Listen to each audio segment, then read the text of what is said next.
Random facts में खुश आमदीद।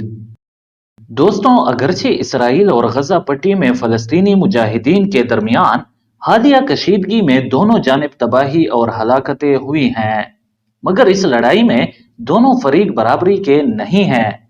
इसराइल कहीं ज्यादा ताकतवर है, उसके पास एयरफोर्स है, मुसल्ह ड्रोन्स और जदीद तरीन हथियार हैं, इंटेलिजेंस जमा करने के निज़ाम हैं, और वो जब चाहे गजा पट्टी को निशाना बना सकता है। जबकि दूसरी जानिब हमास और इस्लामिक जिहाद अगरचे इस तनाज़े में कमजोर फरीक हैं, ताहम उनके पास इसराइल के खिलाफ कार्रवाई करने के लिए हथियार हैं। दोस्तों, अब अगर हमास के हथियारों की बात की जाए तो इसराइली फोर्सेस ने हाल ही में एक ड्रोन मार गिराया है, जो कि मुमकिन तौर पर मुसल्ला हो सकता था। इसके अलावा इसराइल का दावा है कि एक इलीट हमास यूनिट ने गजा पट्टी के जनूबी हिस्से से एक सुरंग के जरिए इसराइल में दाखिल होने की कोशिश की, मगर इसराइल के पास उसकी पेशगी इत्तला थी और उन्होंने उस सुरंग को तबाह कर दिया। फलस्तीनी अस्करी गिरोहों के पास जो सबसे अहम हथियार है वो मुख्तलिफ जमीन से जमीन तक मार करने वाले मिसाइल हैं।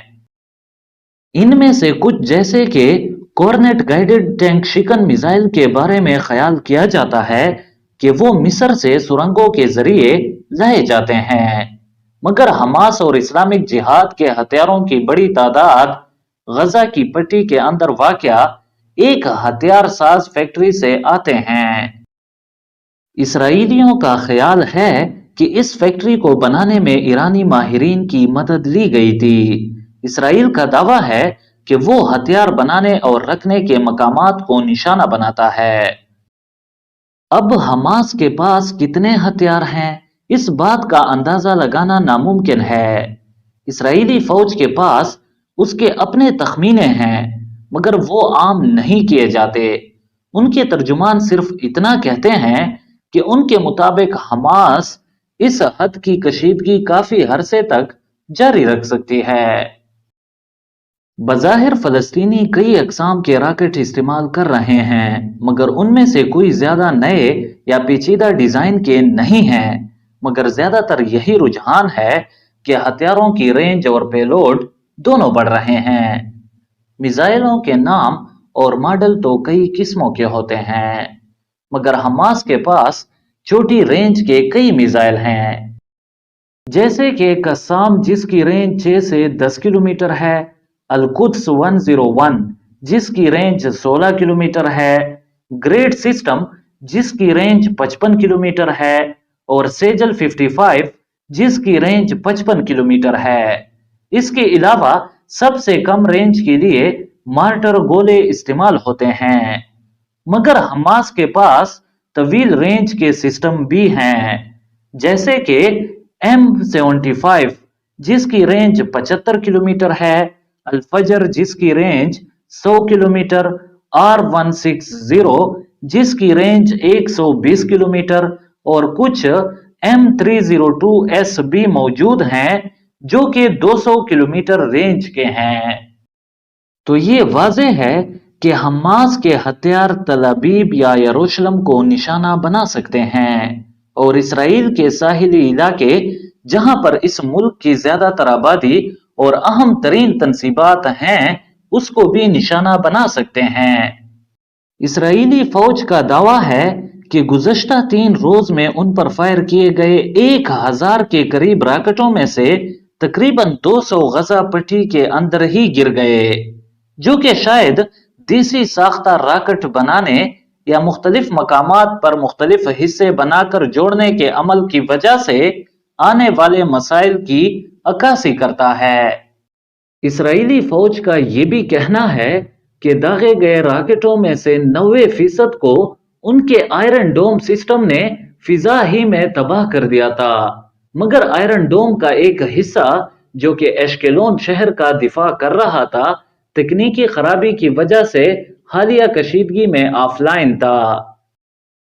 मगर फिर भी ये मुकम्मल तौर पर 100% कामयाब मिसाइल शिकन निजाम नहीं है।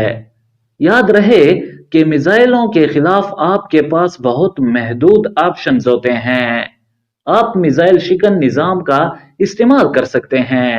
آپ میزائل بنانے اور رکھنے کی تنصیبات کو نشانہ بنا سکتے ہیں، اور کہنے کو آپ زمینی آپریشن کر کے میزائل لانچرز کو پیچھے دھکیل سکتے ہیں، مگر ایسا کرنا اس معاملے میں ممکن نہ ہوگا۔